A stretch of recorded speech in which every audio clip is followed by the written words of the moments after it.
अपराधी यहाँ तो है नहीं। कौन अपराधी है बताइए? कौन ऐसा ऑर्गेनाइज्ड क्राइम इस प्रदेश में हो रहा है? और जब Sushil Modi ji deputy chief minister थे तब अनऑर्गेनाइज्ड क्राइम नहीं होता था क्या? विवाद है, किसी से लड़की का कोई विवाद है, किसी से पारिवारिक विवाद है, दैट इज कॉल्ड अनऑर्गेनाइज्ड।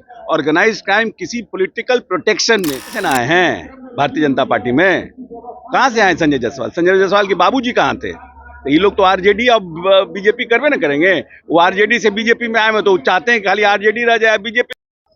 नमस्कार, आप देख रहे हैं नेशन सिटी लाइव। मैं हूं सुधेंद्र रमन। देखिए, आज जदयू प्रदेश कार्यालय में मिलन समारोह चल रहा था और इसी बीच जो है अशोक चौधरी से जब पत्रकारों ने सवाल पूछा कि लगातार जो है सुशील मोदी कह रहे हैं कि नीतीश कुमार को जो है 2005 के फॉर्म में फिर से लौटना होगा।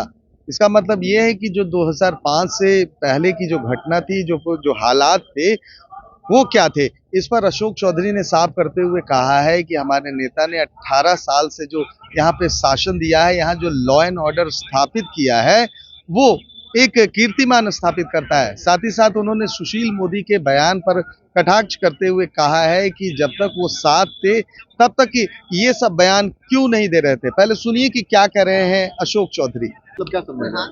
तो ये इतना हमको समझदार नहीं है कि हम सुशील मोदी के बयान को समझ पाए।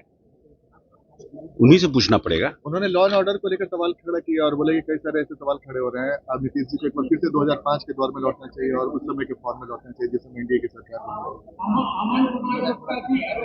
अपराधी बाहर भाग थे देश राज्य छोड़ करके। तो अपराधी यहाँ तो है नहीं। कौन अपराधी है बताइए? कौन ऐसा ऑर्गेनाइज्ड क्राइम इस प्रदेश में हो रहा है?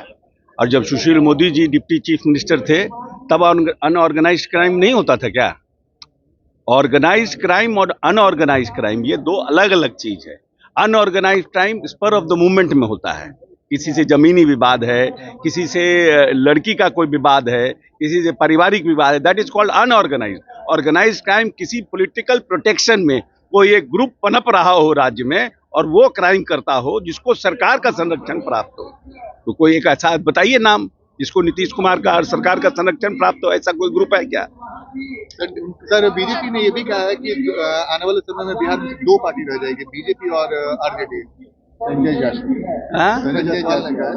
तो वो तो आरजेडी से ना आए हैं भारतीय जनता पार्टी में। कहाँ से आए संजय जायसवाल? संजय जायसवाल के बाबूजी कहाँ थे? तो ये लोग तो आरजेडी और बीजेपी करवे ना करेंगे। वो आरजेडी से बीजेपी में आए हैं तो चाहते हैं खाली आरजेडी रह जाए, बीजेपी रह जाए। तो उनका वेस्टेड इंटरेस्ट है इसमें।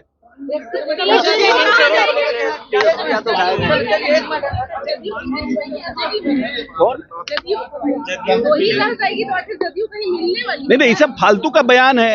ये सब उनका अपना मन ग्रंथ बयान है। मन ग्रंथ बयान में क्यों नोटिस लें हम संजय जायसवाल? ये सवाल आप एनडीए से क्यों नहीं पूछती हैं?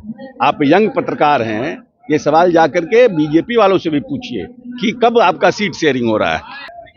तो आपने साफ तौर पर सुना कि अशोक चौधरी कहते हुए नजर आ रहे हैं कि जो है सुशील मोदी उस वक्त कहाँ थे जब साथ में सरकार चल रही थी। वहीं संजय जायसवाल के बयान को लेकर भी उन्होंने प्रतिक्रिया दी है। जिस तरह से संजय जायसवाल ने कहा था कि अगले चुनाव में अब जो है दो ही पार्टियां रह जाएगी, एक बीजेपी और दूसरा राजद, तो उन्होंने साफ कर दिया है कि वो कहाँ से आए। उन्होंने ये सवाल पूछा है संजय जायसवाल से, वो या उनके पिताजी कहाँ से आए हैं। अब देखना ये है कि 2024 में जो चुनाव होने हैं, अब लगभग 1-1.5 महीने ही बचे हैं चुनाव के तारीख जो है घोषित होने में। और उससे पहले जो बयानबाजी हो रही है लगातार, चाहे वो बीजेपी की तरफ से चाहे जदयू की तरफ से हो, कहीं ना कहीं ये जरूर है कि बौखलाहट दोनों के अंदर है।